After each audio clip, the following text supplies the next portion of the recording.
位於北外環的起點，甲個高鐵高架橋開新市下架橋，因為橋面矮，而且地勢低，只要一遇到大雨，溪水暴漲，不但淹過橋面，而且附近下架橋到南一四四線永州里就淹大水，和附近的一間教養院變成路上的孤島。對此，宜蘭陳培玉上午透過市政總質詢，追蹤下架橋的改建進度。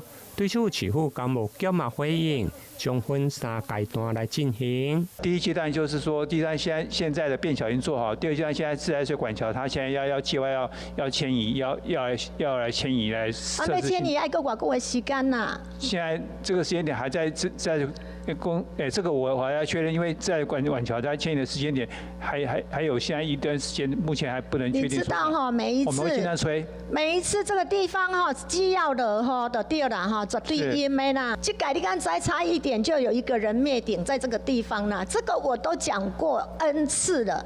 大概這的淹到有夠嚴重，啊唔過吼，大概到這陣都無法度解決。我每一次去看災就被人家笑說，要怎麼解決？要怎麼解決？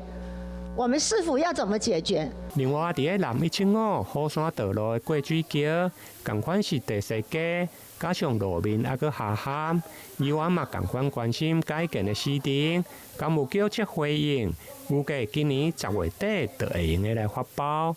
台南新聞林跟楊順懷採訪報道。